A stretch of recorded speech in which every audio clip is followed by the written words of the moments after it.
بسم الله الرحمن الرحيم. السلام عليكم ورحمة الله وبركاته. نويت التعلم والتعليم والإفادة والاستفادة والتذكر والتذكير والنفع والانتفاع والحث على التمسك بكتاب الله وسنة رسول الله والدلالة على الهدى والدعاء على الخير. اللهم صل على سيدنا محمد الفاتح لما أغلق والخاتم لما سبق ناصر الحق بالحق الهادي إلى صراطك المستقيم وعلى آله وصحبه حق قدره ومقداره العظيم. سبحانك لا علم لنا إلا ما علمتنا إنك أنت العليم الحكيم. رب اشرح لي صدري ويسر لي أمري واحلل عقدة من لساني يفقهوا قولي. وصلى الله على سيدنا محمد وعلى آله وصحبه وسلم والحمد لله رب العالمين. الحمد لله رب العالمين وبه نستعين على أمور الدنيا والدين والصلاة والسلام على أشرف الأنبياء والمرسلين سيدنا محمد وعلى آله وصحبه أجمعين.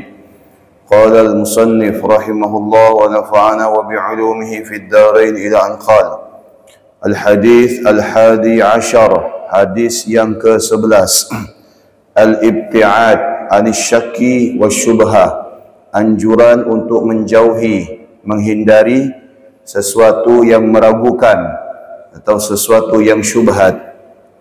An Abi Muhammad Al-Hasan bin Ali bin Abi Talib, diriwayatkan dari Abi Muhammad, namanya adalah Sayyidina Hasan bin Ali bin Abi Talib, putra daripada Sayyidina Ali, cucu daripada baginda Nabi sallallahu alaihi wasallam, sibtu Rasulillah wa raihanatu radhiyallahu anhuma, qala hafidtu min Rasulillah sallallahu alaihi wasallam, da' ma yaribuka ila ma la yaribuk.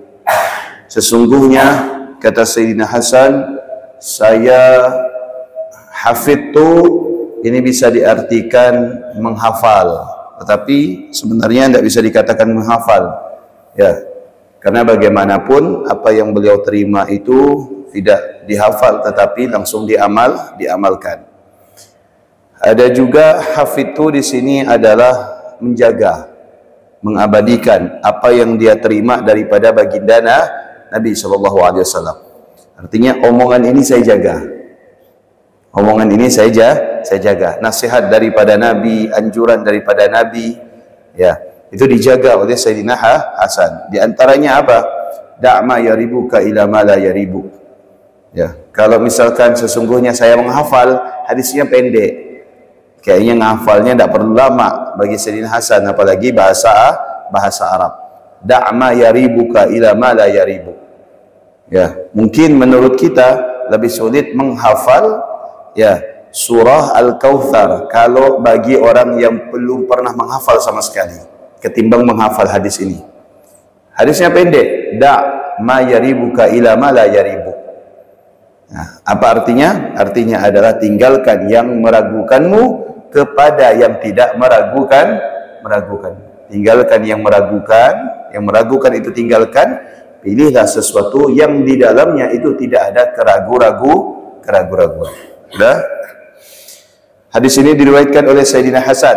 Siapa itu Sayyidina Hasan? Sayyidina Hasan adalah merupakan cucu daripada baginda Nabi sallallahu alaihi wasallam, ya, saudara daripada Sayyidina Husain.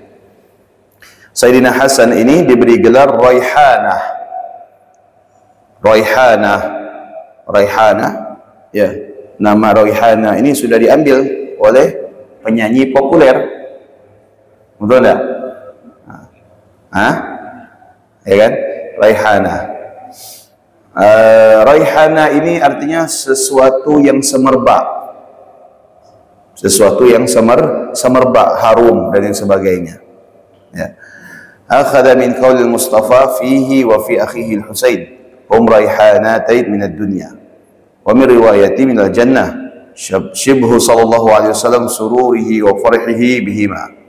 وارتياحه برؤيتهما وإقبال عليهما بالريحان طيب ترتاح لرؤيته وشمه نفسه ويطلق الريحان على الرزق ومنه سمي الولد ريحانا لأنه من رزق الله. Beliau ini diberi gelar Raihanah oleh baginda Nabi sallallahu alaihi wasallam, Ya, Nabi sendiri yang menggelarkan, yang memberi gelar itu, yang menjuluki itu Nabi. Sampai Nabi mengatakan untuk Sayyidina Hasan dan Sayyidina Husain, apa kata Nabi? Huma raihana taya minad dunya ay minal jannah.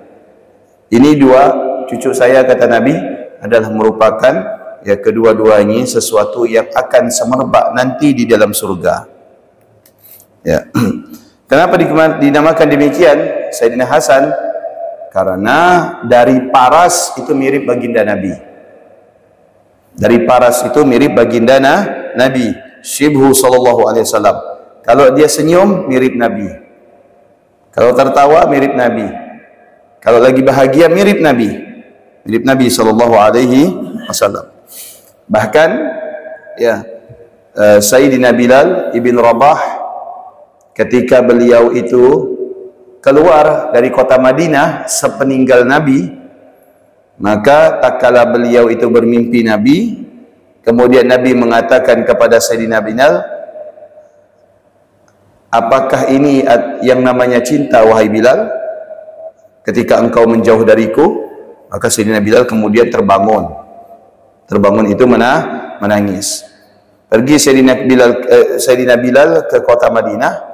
Di saat Sayyidina Bilal diminta adzan oleh warga kota Madinah, khususnya Sayyidina Abu Bakar dan Sayyidina Umar, maka Sayyidina Bilal tidak mau.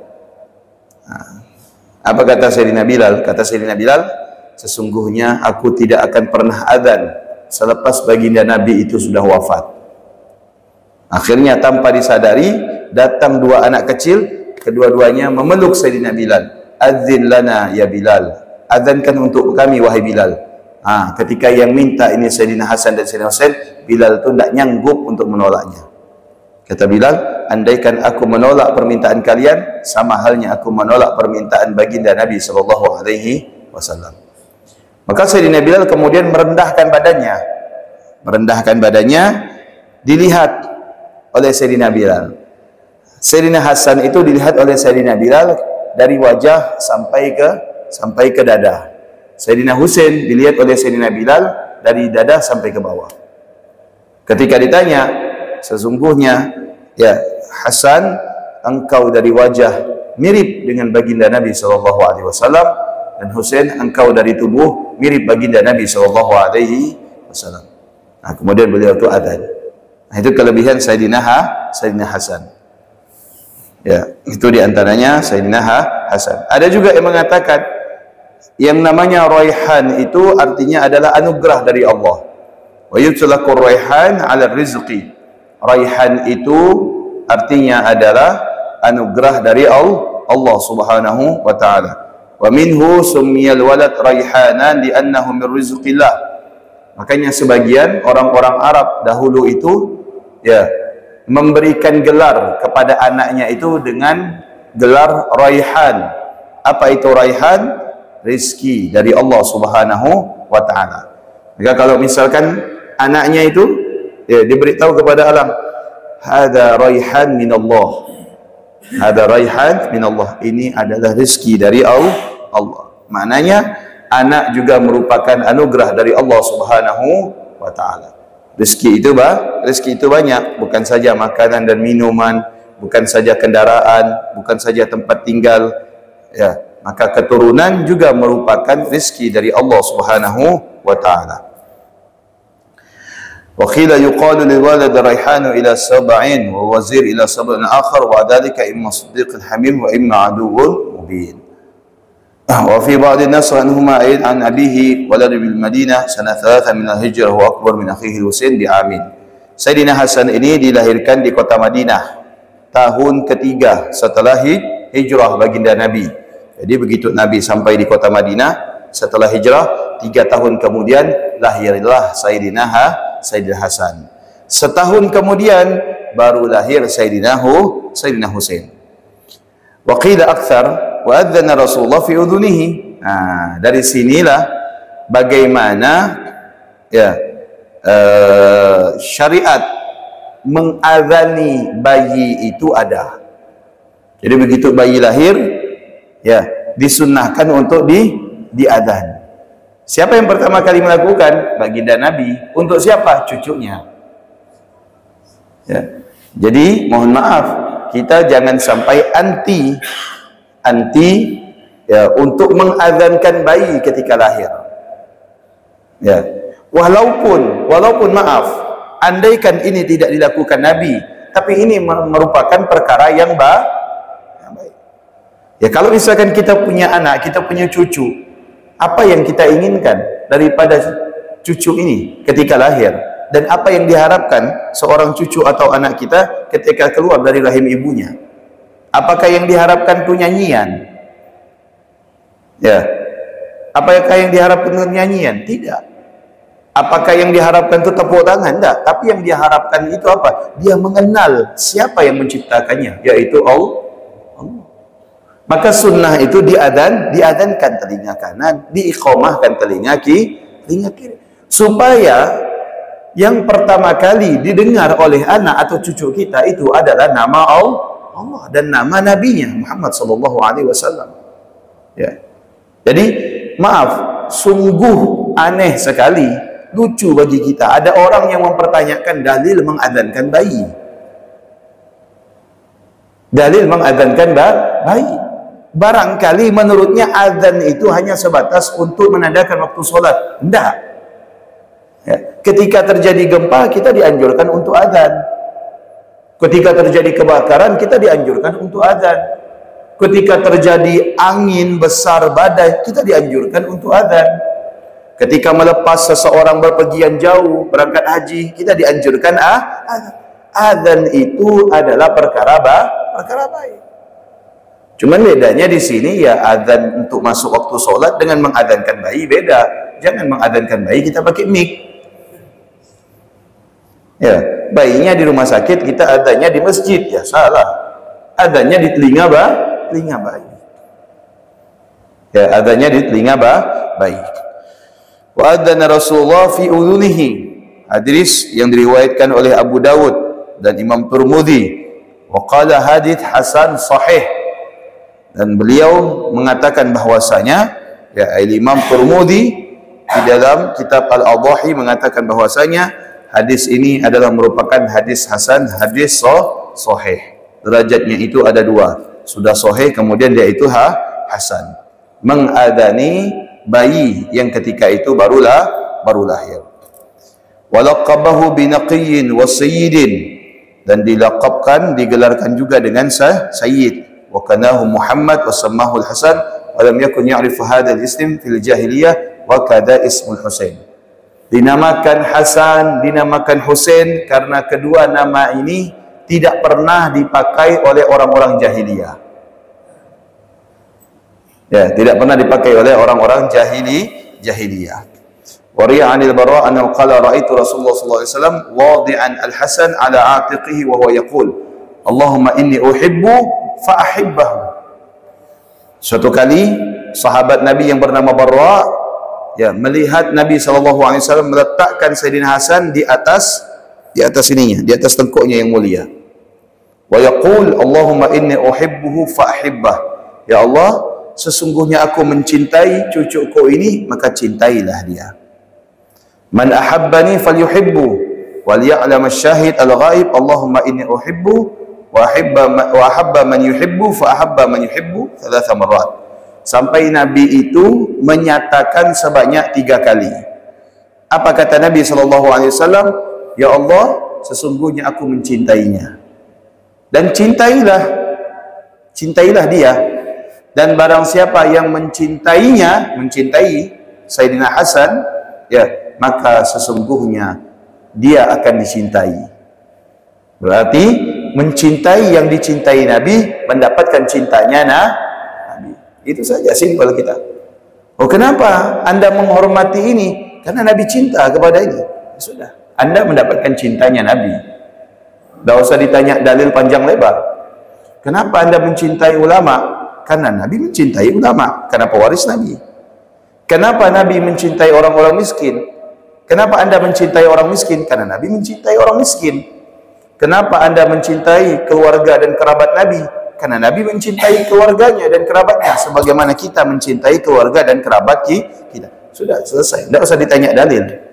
Karena Nabi mencintai siapa yang mencintai yang dicintai oleh Nabi sallallahu alaihi wasallam. Wa hakka anna Abu Bakar radhiyallahu taala anhu kharaja min salatil fajr ba'da wafatin Nabi bilayalin wa ala yamshi ila jamhi famarra bil Hasan yal'ab ma'al ghilman fahtamalahu ala raqabati wa yaqul bi abi shaybihi bin Nabi laysa shabihan bi Ali. Suatu kali selepas baginda Nabi itu meninggal, Sayyidina Abu Bakar turun ke masjid ingin menjadi imam, ya. Maka kemudian ya Sayyidina Hasan itu lewat. Sayyidina Hasan itu lewat. Sayyidina Hasan lewat pada saat itu sama rombongan teman-temannya. Rombongan teman-temannya. Di sini dikatakan ingin main. Pergi main. Pada saat itu Sayyidina Hasan lagi masih kecil. Maka kemudian diambil oleh Sayyidina Abu Bakar. Dipikul.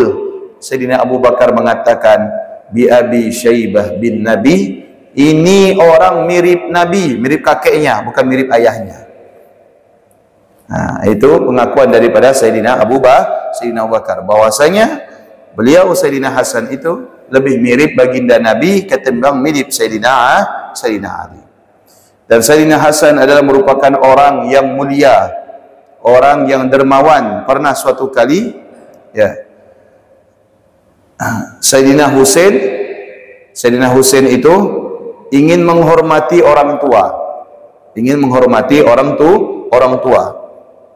Dan orang tua ini belum makan, maka oleh Sayyidina Husain disembelihkan kambing. Maka kemudian faghadiba zaujaha, maka kemudian istri daripada Sayyidina Husain itu agak kecewa gitu. Kenapa sampai nyembelih kambing padahal yang datang ini cuma satu orang? Maka Sayyidina Hasan tahu, kemudian dia ganti berapa? 1 ekor kambing diganti dengan alfa syatin wa alfa dinarin. Diganti dengan berapa? Enggak, begini ceritanya. Sayyidina Husain datang ke rumah orang. Sayyidina Husain dan Sayyidina Hasan datang ke rumah orang. Oleh orang ini disembelihkan kambing, ingin menghormati cucu Nabi, disembelihi kambing. Nah, ketika istri tuan rumah itu tahu, maka dia marah. Kenapa disembelihkan kambing begini. Didengar oleh Sayyidina Hasan. Ya, marahnya istrinya itu terdengar dari ruang tamu. Nah, mungkin kayak kita ya, nak kawan kita datang bekalot, kita beli ini beli itu, orang rumah beletel. Ya, orang rumah beletel. Nah, ini kawan tiap hari datang sibuk dia, buatkan kopi, belikan martabak, belikan apa, belikan sebagainya. Udah itu belikan lagi nasi goreng. Ya, nah, sewot istri, marah. Marahnya bukan apa, suami tidak nyuci piring, habis itu yang nyuci piring istri, kan? Yang nyuci piring istri. Udah itu sampai tengah malam lagi. Ya, rupanya nonton Piala Dunia 3 jadwal. 3 jadwal nonton Piala Dunia dari jam 5 sampai jam 11, ya kan? 3 jadwal dia dapat 3 fadilah, 3 waktu. Ini didengar oleh Sayyidina Hasan. Tak enak nih. Ya, kayak kita bertamu kan, tak enak kan kalau dah dengar macam-macam. Tak enak nih. Pulang Sayyidina Hasan, kemudian datang diganti dengan 1000 dinar. 1 ekor kambing diganti dengan 1000 dinar. Kata Sayyidina Hasan, andai kata engkau menginginkan 1000 ekor kambing, maka akan saya berikan 1000 ekor kambing yang saya miliki. Ya, saking Sayyidina Hasan itu mencintai orang-orang yang mencintai dirinya, dan kemudian dia itu punya sifat dermawan. Ya. Wa min tawadhu'ihi annahu marra bisibyan ma'ahum kasru khubzin fastadafu fanazala wa akala ma'ahum. Dan daripada tawadhu'nya Sayyidina Hasan ini adalah pernah suatu kali beliau itu rela turun dari tempatnya, padahal beliau itu sudah menjadi khalifah, menggantikan Sayyidina Ali, sudah menjadi khalifah. Tapi walaupun beliau itu sudah menjadi pemimpin, beliau itu tidak sungkan dan tidak segan untuk makan bersama anak-anak kecil. Makan bersama anak-anak kecil. Fanazala wa akala ma'ahum. Makan bersama anak-anak kecil. Wa tawalla al-khilafah ba'da abihi bimubaya'ati akthar min 40 alfan. Mulailah yang namanya fitnah. Fitnah kecil itu bermunculan. Ya, bagaimanapun Pak Bu, yang harus kita ketahui, yang namanya politik, kekuasaan ini rentan dengan yang namanya fitnah. Ya, jangankan untuk kita di zaman sekarang yang memang zaman fitnah, zaman sahabat sepeninggal Nabi itu sudah bermunculan api-api fitnah tentang politik atau kepemimpinan. Jadi kita tidak heran kalau zaman sekarang ni fitnah sana, fitnah sini. Ya, fitnah sana, fitnah sini. Ya, jatuhkan sana, jatuhkan sini. Ngadu domba sana, ngadu domba sini. Karena ini sudah terjadi di zaman era keemasan, yaitu di zamannya sahabat Nabi sallallahu alaihi wasallam. Bayangkan bagaimana baiknya zaman tersebut. Ya, yang diisi oleh mayoritas sahabat Nabi. Nabi ada dengan mereka, sahabat ada dengan mereka.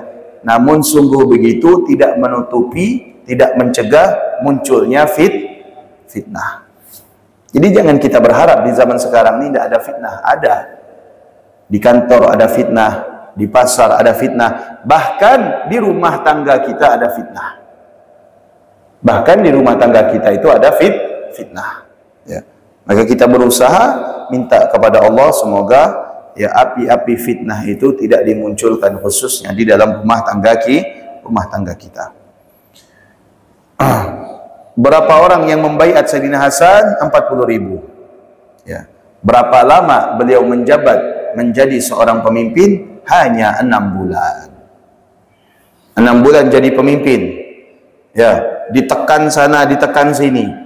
Meninggal Nabi SAW, para sahabat itu pecah menjadi beberapa golongan.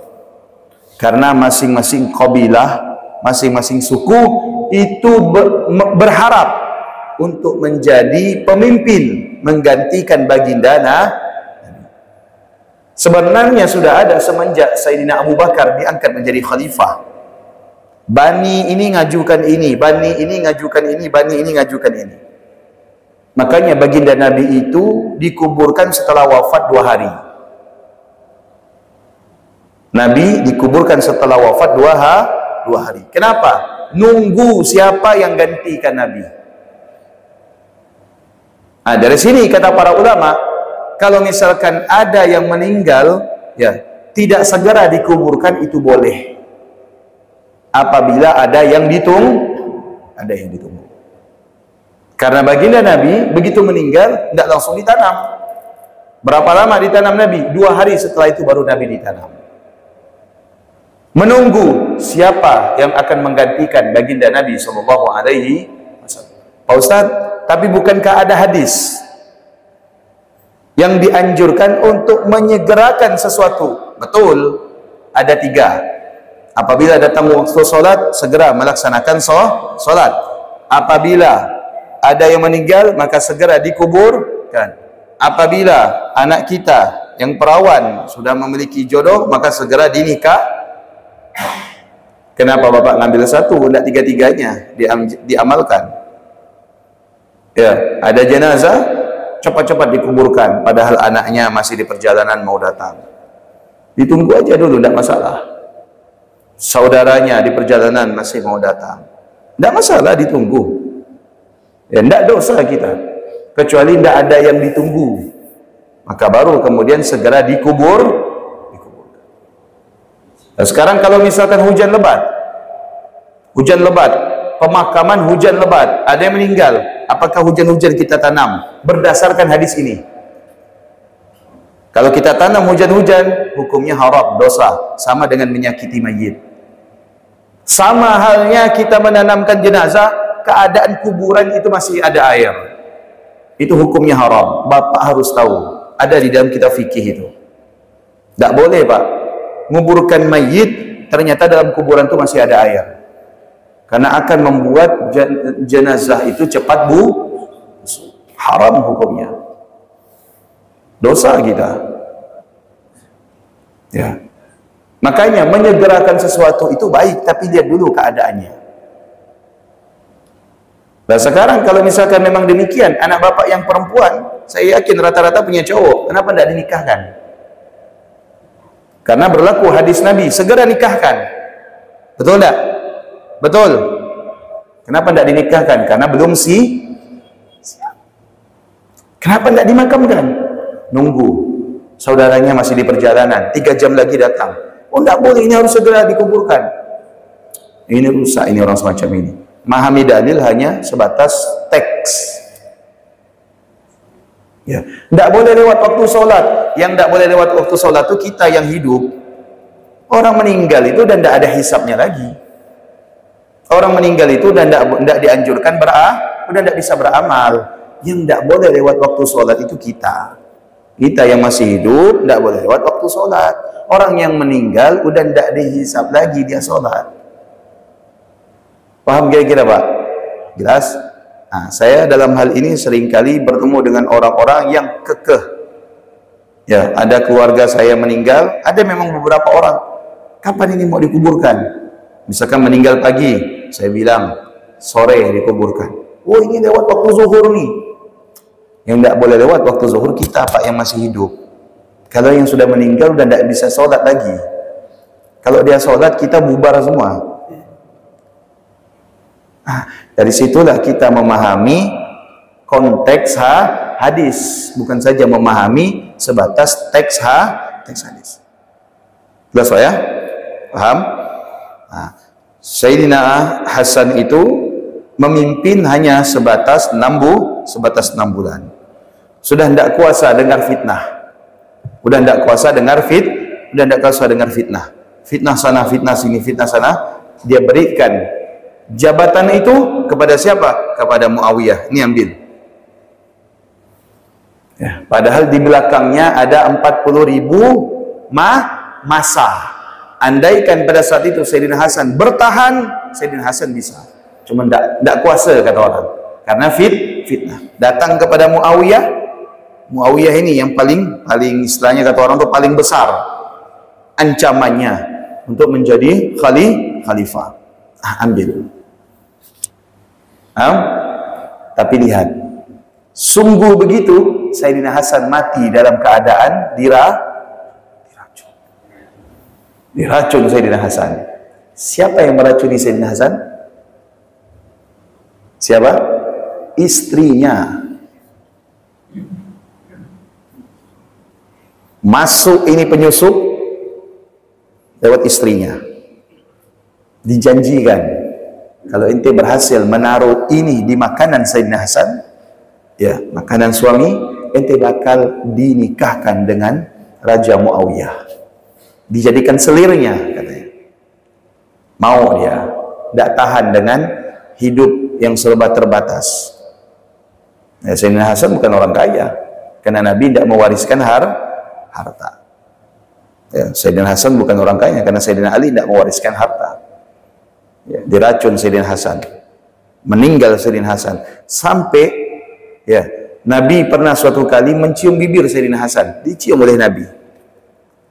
Sayyidina Husain dicium lehernya oleh Nabi. Ditanya, yang pada saat itu menangis, Nabi itu menangis. Kemudian ditanya oleh Fatimah, wahai Rasulullah, kenapa untuk Hasan kau cium bibirnya, kenapa untuk Husain kau cium lehernya? Kata Nabi SAW, kelak ini cucuku akan meninggal dalam keadaan diracun Hasan, maka isi perutnya akan keluar, saking dahsyatnya itu racun. Sayyidina Husain, maka kelak dia akan meninggal dalam keadaan terpenggal. Dan lebih dahsyatnya pada saat itu Nabi nangis, ya, pada saat itu malaikat membawa tanah, yang tanah itu merah karena darah, dibawa oleh Jibril. Jibril memberikan kepada baginda Nabi, maka Nabi itu tahu perkara yang akan terjadi. Semua perkara ghaibiyat, perkara ghaib oleh Allah diberitahukan kepada baginda Nabi, karena ini merupakan mukjizat. Maka kemudian tanah itu dipegang oleh Nabi, dicium, nangis Nabi. Ditanya oleh Sayyidatina Fatimah, kenapa wahai ayahku engkau menangis kembali? Disinilah nanti terbunuhnya cucuku, di tanah tersebut. Nah, akhirnya Sayyidina Hasan itu ya dilihat oleh kelompoknya Muawiyah. Saya tidak mengatakan yang membunuh ini Muawiyah ya, karena bagaimanapun Muawiyah ini sahabat. Tapi dalam tubuh dinasti Muawiyah itu ada orang-orang penyusup. Nah, orang-orang Muawiyah inilah yang merencanakan pembunuhan keluarga Nabi. Oke. Dari awal kita baca hadis. Dari hadis pertama sampai hadis ke-11. Ada ndak hadis diriwayatkan oleh keluarga Nabi? Kebanyakan sahabat kan? Abu Hurairah, Abdullah bin Umar, Abdullah bin Abbas. Baru ini nemukan hadis yang diriwayatkan oleh keluarga Nabi. Selebihnya adalah sahabat Nabi. Dan para perawi hadis yang paling banyak itu sahabat Nabi, bukan keluarga Nabi. Kenapa? Karena keluarga Nabi pada saat itu menjadi incaran penguasa untuk dihabisi sama sekali. Hingga tertinggal satu. Siapa? Imam Ali Zainal Abidin yang selamat. Sisanya semuanya dibunuh. Yang masih bayi dibunuh. Ya, yang masih bayi dibunuh. Sampai yang membunuh keluarga Nabi pada saat perang Karbala itu, ya, habis dia membunuh keluarga Nabi, dia haus. Minum ndak hilang-hilang hausnya, tambah haus. Minum lagi, sampai perutnya pecah. Itu masih perang itu. Diazab oleh Allah Subhanahu wa taala. Nah, ini Sayyidina Hasan padahal sudah menyerahkan tampuk kepemimpinan. Ya sudahlah, intilah jadi pemimpin, anak ndak. Bahasa kita ndak kuasa dengar yang namanya sungguh begitu, tidak dibiarkan oleh musuhnya. Oh, ini pura-pura dia ngasih jabatan, dia bakal ngatur strategi di belakang itu, seakan-akan dia punya nama baik, citranya baik, ya, kesannya baik, dia memberikan tampuk kepemimpinan kepada Muawiyah. Tapi oleh kelompoknya Muawiyah tidak dibiarkan. Oh, tidak bisa, ini harus dihabisi. Masuk dari mana? Dari keluarga. Mau ngeracun Sayyidina Hasan tidak bakal bisa dari luar, betul tak? Karena Sayyidina Hasan bukan kayak kita, mana nemu warung nasi makan. Ya kan? Gampang dikasih makan orang lain tak? Sayyidina Hasan tak? Ya, tidak mau makan kecuali di rumah. Masuk dari istrinya. Pada saat itu Sayyidina Hasan memang memiliki beberapa istri. Istrinya bukan satu, lebih dari satu. Bahkan dalam beberapa riwayat Sayyidina Hasan punya istri itu di atas 100 orang. Kawin cerai. Bukan Sayyidina Hasan mau, mereka yang minta dinikahkan. Tolong nikahi putri saya Sayyidina Hasan, karena berharap istri anaknya itu mengandung daripada keturunan Sayyidina karena Sayyidina Hasan itu ganteng. Karena Sayyidina Hasan itu ganteng, lawar kata orang Melayu. Berebut pada saat itu, ya, laki-laki yang punya anak perempuan ingin dinikahi oleh Sayyidina berharap cucu mereka itu mengalir darahnya baginda Nabi SAW. Kawinkan.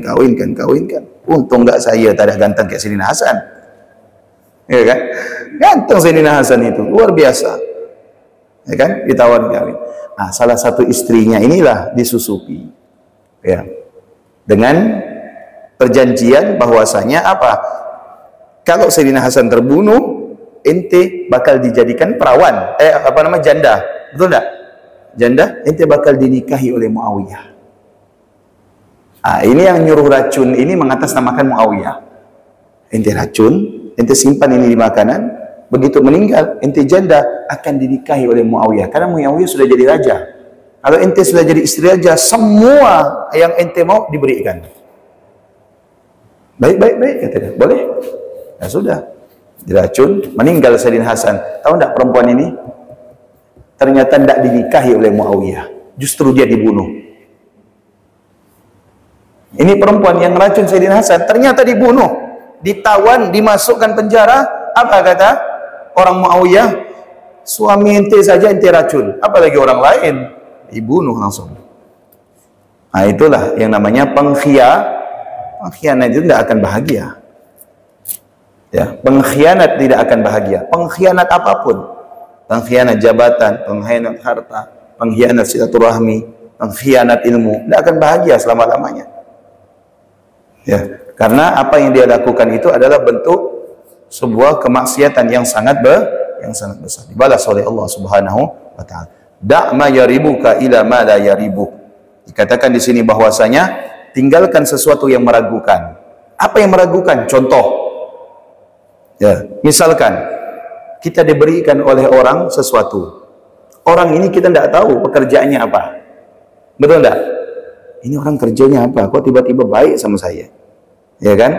Ragu kita. Kita tidak mau menerima sesuatu kecuali jelas statusnya. Tinggalkan. Bagaimana meninggalkannya? Sesuatu ini boleh kita tolak. Boleh kita terima, kemudian kita berikan kepada orang lain. Supaya kita tidak menerimanya. Ya, tinggalkan sesuatu yang meragukan yang meragukan. Bingung kita perkara ini halal atau haram, ya sudah tinggalkan. Jangan kita putuskan sendiri. Ya, kalau kita putuskan ini halal, jatuh kepada halal, untunglah kita, betul tidak? Tapi begitu kita memutuskan ini halal, ternyata ini haram, apa yang kita dapat? Dosa. Tinggalkan yang meragukan, yang meragukan. Ada yang tidak meragukan. Ya. Makanan, begitu juga pakaian, pekerjaan dan yang sebagainya. Sehingga dikatakan Nabi Daud mendapatkan wahyu dari Allah. Apa kata Allah Subhanahu wa taala? Wahai Daud, qul li bani Israel, katakan kepada Bani Israel, inni la anzur ila salatikum wala siyamikum. Katakan kepada umatmu Bani Israel, wahai Daud, saya Allah, kata Allah, tidak melihat salat kalian, tidak melihat puasa kalian, walakin anzur ila man syakka fi syai'. Tapi aku lihat di antara umat kalian mana yang ketika mereka itu ragu terhadap sesuatu, fatarakahu li ajri. Kalau dia meninggalkan keraguan itu karena aku, kata Allah, takut kepada Allah, ya, dia tinggalkan keraguan itu karena atas dasar takutnya kepada Allah, maka dzalikal ladzi uayyidu ay aqwihi binasri. Orang tersebut akan aku perkuat akidahnya, akan aku perkuat prinsipnya, dan akan aku kokohkan agamanya.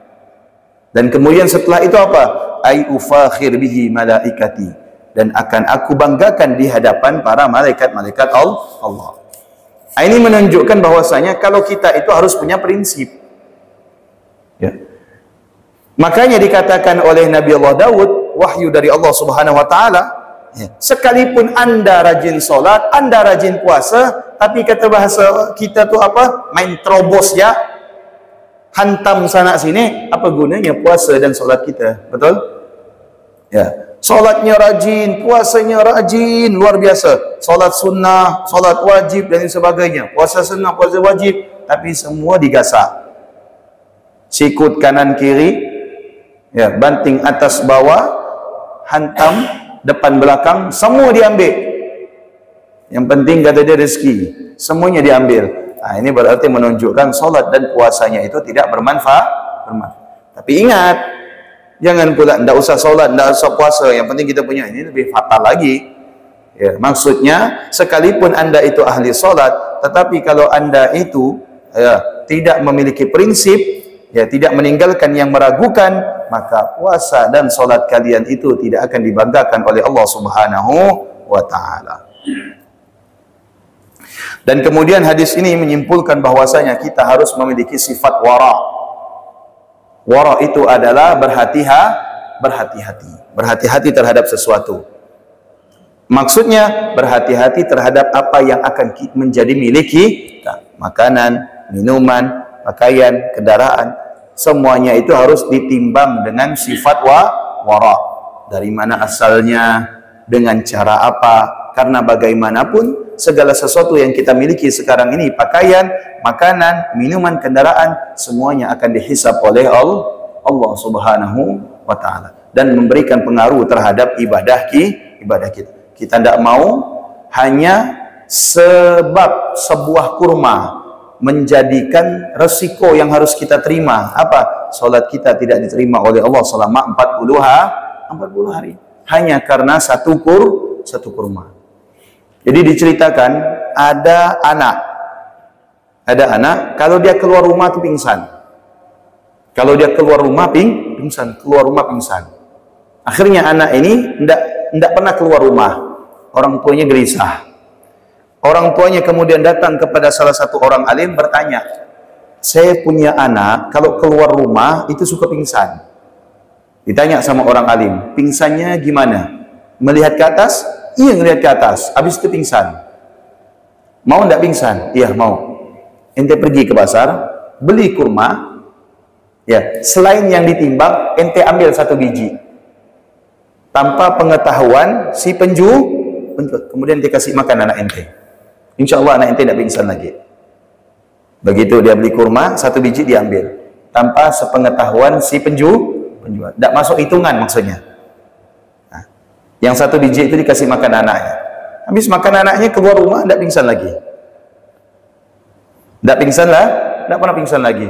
Ditanya, pergi lagi dia nanya kepada orang alim. Diceritakan begini-begini. Apa kata orang alim? Ya, sekarang hijab ya antara anakmu dengan sesuatu yang ada di langit, ya, sesuatu perkara gaib, itu semuanya sudah ditutup oleh Allah. Sebab apa? 1 kurma yang kau berikan kepada anakmu tanpa sepengetahuan si penjual. Artinya kurma berarti statusnya apa? Halal atau haram? Halal atau haram? Ya, haram. Bu, beli kacang bu, ya, ya kan? Pilihkan yang besar-besar bu ya, masa 10 butir dah kacangnya. Ini tidak ditimbang, tidak minta halal dulu. Minta halal. Beli langsat sekilo ya, sekilo. Masa ada nih? Masa. Makan terus. Bos, coba 5 butir. Udah digantung motor, ambil lagi. Masih. Kata penjual, tak halal kau. Tidak halal. Betul tak? Jadi yang perkara yang sepele ini hati-hati. Ya kalau kita mau makan minta ya. Saya makan ya, makan aja enggak apa-apa. Sudah, itu halal. Ya. Jelas ya? Nah, hadis ini ya memberikan pelajaran kepada kita bahwasanya kita harus punya prinsip kita itu kita tidak mau ya memilih sesuatu, jangankan yang haram, yang ragu saja kita tinggalkan. Mudah-mudahan bermanfaat. Ada yang mau ditanyakan?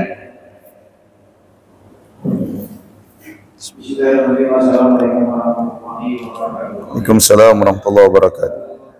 Hadis ini diriwayatkan oleh Abu Muhammad Hasan bin Ali bin Abi Thalib, yaitu dengan sabda, tinggalkanlah yang melakukanmu, lalu ambillah yang tidak melakukannya. Hadis sahih dari riwayat Al-Bukhari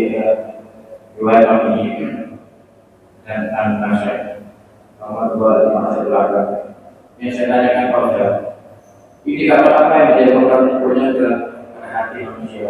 Apa Pak? Indikator apa yang menyebabkan timbulnya keraguan pada hati manusia? Ya. Dan bagaimana cara memutuskan suatu perkara agar kita tidak ragu dari sisi positif? Yang kedua, apa faedah adanya hadis yang seperti ini?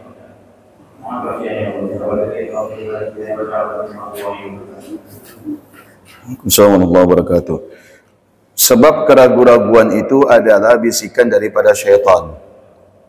Keraguan-raguan itu adalah bisikan daripada syaitan. Alladhi yuwaswisu fi sudurin minal jinnati wan nas. Yang meragu-ragukan itu bisikan daripada syaitan. Dibuat ragu kita. Sama halnya bukan saja dalam segi makanan, dari segi ibadah juga kita dibuat ragu. Siapa yang membuat ragu? Syaitan. Ya, wudunya tidak selesai-selesai. Basuh muka terus. Ya, ragu dia, tidak kena-kena. Padahal ya, kalau dilihat itu basuhannya sudah rata.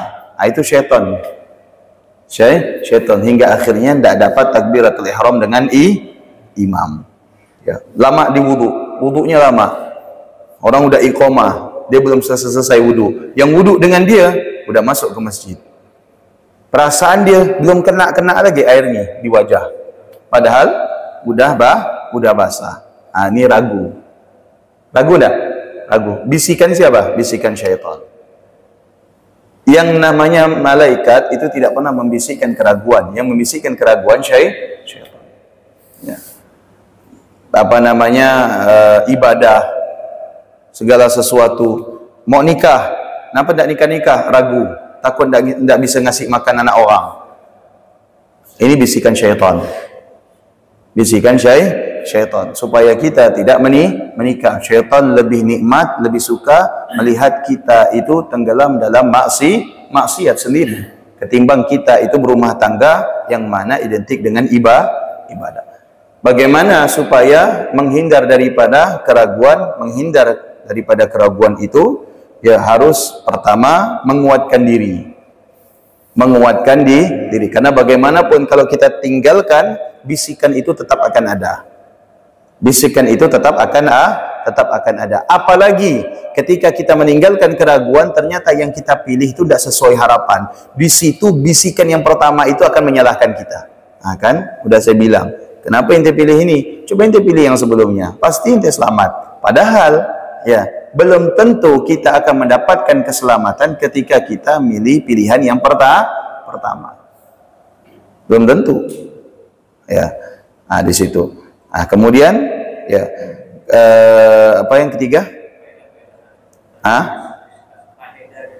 Faedah dari hadis ini yang sangat singkat adalah setidaknya memberikan pendirian kepada kita, karena manusia ini cenderung dihantui dengan rasa keraguan. Ya, kita ini sering ragu. Maka dikatakan di sini bahwasanya keraguan itu harus bisa dikalahkan. Karena tidak ada orang yang diuntungkan dengan yang namanya keraguan. Keraguan itu harus kita hindarkan dan harus kita memilih. Sebagaimana contohnya, yang pertama saya jelaskan, ketika ada makanan yang kita tidak tahu sumbernya, maka kalau kita ragu, lebih baik kita tinggalkan. Ya, walaupun makanan ini nikmat, walaupun makanan ini lezat, nikmat di dunia, lezat di dunia, tapi sengsara di akhir. Kalau kita salah dalam menentukan. Itu. Yang kedua, kalau misalkan kita bingung, ini udah azan apa belum, sementara kita mau puasa. Betul enggak? Sementara kita mau puasa. Ini udah azan apa belum? Kok belum azan jam segini? Lalu bagaimana? Apa kita makan atau kita langsung niat puasa? Silahkan kita makan. Misalkan tengah-tengah makan, begitu azan, kita tuntaskan makanan kita. Stop. Ya.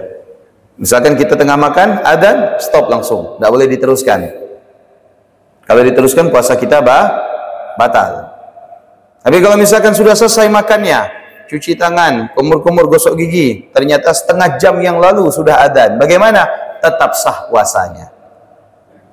Puasanya tetap sah. Karena keyakinan kita makan tadi masih ada waktu sahur. Tapi kalau misalkan kita tahu ini sudah azan, kita lajakkan makan, tetap puasa kita tidak sah. Itu namanya pura-pura tidak tahu. Sudah ya? Ya, sebentar.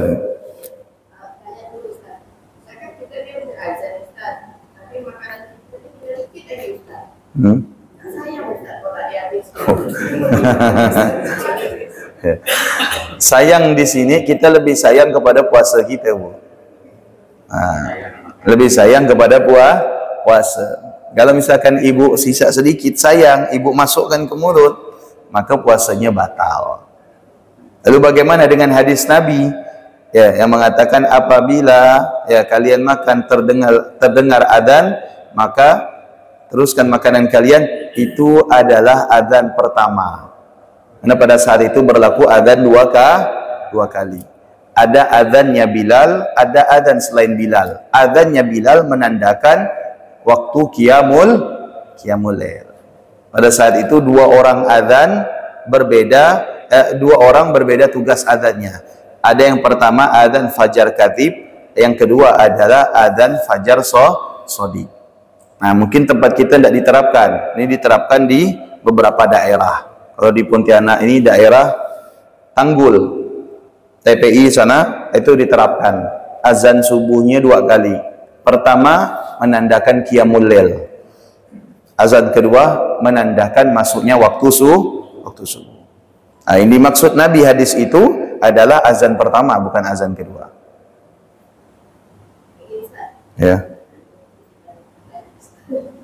Itu misalnya ada gempa, ada musibah, ada angin, ada apa. Perempuan itu boleh nggak azan? Boleh. Perempuan boleh azan. Boleh azan. Siapapun boleh azan. Yang dimaksud di sini bukan satu orang azan. Siapa yang merasakan itu azan. Misalkan angin kencang nih. Kita depan rumah azan kita. Ya. Siapapun boleh azan. Ya. Dengan kita tadi kadang-kadang saja berkatakan adanya masjid sini. Ya. Tapi kita waktu dengar sahur tadi terdengar azan dari masjid lain ya. Stop. Kita stop. Berapa? Waalaikumsalam warahmatullahi wabarakatuh.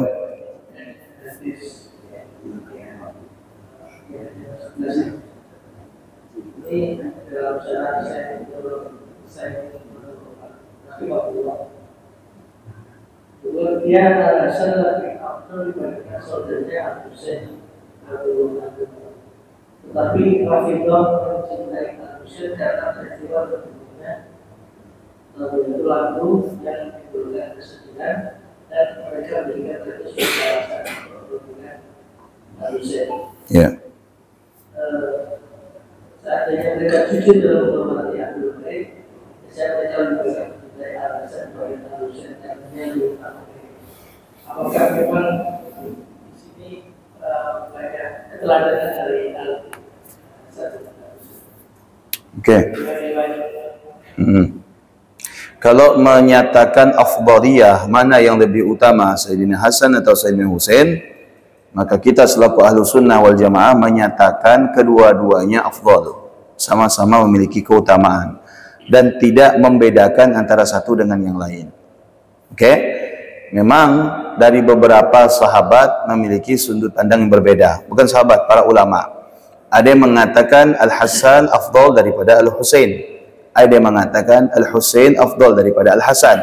Nah, kita tidak mau mengatakan satu lebih mulia daripada yang satu, karena dalam hal ini khawatir menimbulkan ya, sesuatu yang barangkali tidak baik, yang membeda-bedakan. Sama halnya ketika kita mengatakan Sayyidina Umar lebih afdal daripada Sayyidina Ali, Sayyidina Uthman lebih afdal daripada Sayyidina Abu Bakar. Tidak boleh seperti itu. Semua para sahabat itu memiliki keutamaan masing-masing. Hanya saja penempatan urutan Sayyidina Abu Bakar pertama, kedua Sayyidina Umar, kemudian Sayyidina Uthman, kemudian Sayyidina Ali, ini adalah menurut ya riwayat khilafah kepemimpinan. Makanya diurut seperti itu. Kalau misalkan dari segi afdaliyah, banyak. Sayyidina Ali bisa lebih afdal daripada Sayyidina Umar dengan beberapa riwayat. Sayyidina Uthman lebih afdal daripada Sayyidina Abu Bakar dari beberapa riwayat. Tapi kita tidak diajarkan demikian. Ya. Kita diajarkan oleh ulama ahlu sunnah wal jamaah untuk menghormati semuanya dalam status pandangan yang sama. Sayyidina Hasan sama dengan Sayyidina Husain. Sayyidina Husain sama dengan Sayyidina Hasan. Sayyidina Hasan tidak lebih mulia daripada Sayyidina Husain. Sayyidina Husain tidak lebih mulia daripada Sayyidina Hasan. Karena kedua-duanya merupakan generasi daripada baginda Nabi Muhammad SAW. Sudah? Sudah ya? Ya. Assalamualaikum warahmatullahi wabarakatuh. Waalaikumsalam warahmatullahi wabarakatuh. Adzan, ya. Jadi kalau kita kena musibah atau melihat angin itu supaya azan. Ya. Anak lahir azan. Tapi sekarang ada beberapa tempat yang kita lihat kalau orang meninggal Ustaz. Ya. Itu diazankan. Ya. Tapi ada sebagian tidak. Ya. Gimana? Azan untuk meninggal itu apa kita bolehkan? Boleh. Oke. Yang pertama, orang yang mengadzankan orang yang sudah meninggal itu mengkiaskan ketika dia itu lahir ke dunia. Ya, maka ketika meninggal diadzankan itu qiyas daripada seseorang itu ketika lahir diadzankan. Maka ketika dia itu muncul diadzankan, ketika dia itu binasa juga diadzankan. Agar adzan tadi memberikan manfaat kepada mayit. Sama halnya ketika kita dapat bencana diadzankan. Ya, maka berharap bencana itu bisa padam sebab adzan. Sama halnya dengan mayit. Mayit itu bisa selamat berkat adzan. Adzan itu mengantarkan jenazah. Ya, memberikan kesadaran kepada jenazah bahwasanya sekarang dia itu sudah diambil kembali oleh Allah setelah oleh Allah Subhanahu wa taala itu diciptakan. Nah, itu kias saja, Pak. Tapi hukumnya wajib? Enggak wajib. Hukumnya tidak wajib. Kalau misalkan dia meninggal mau diadzankan boleh, enggak diadzankan juga boleh. Hanya saja orang yang mengadani mayit jenazah itu mengkiaskan ketika seseorang itu dilahirkan. Ya, wallahu alam bissawab. Mudah-mudahan bermanfaat. Semoga Allah menguatkan agama kita dan akidah kita. Semoga Allah menjauhkan kita dari keraguan-raguan, dan semoga Allah mempermudah kita untuk mendapatkan yang baik dan yang halal serta berkah, dan semoga Allah menjauhkan kita dari perkara yang haram dan syubhat, dan semoga Allah memaafkan kesalahan kita apabila kita terjerumus dalam perkara yang haram dan yang syubhat, dan semoga Allah tidak menghisab kita dari perkara-perkara yang tidak kita ketahui, dan semoga Allah memaafkan kita terhadap perkara-perkara yang kita lalaikan. Amin ya rabbal alamin. Bismillahirrahmanirrahim. Subhanakallahumma wa bihamdika asyhadu an la ilaha illa anta astaghfiruka wa atubu ilaik. Assalamualaikum warahmatullahi wabarakatuh.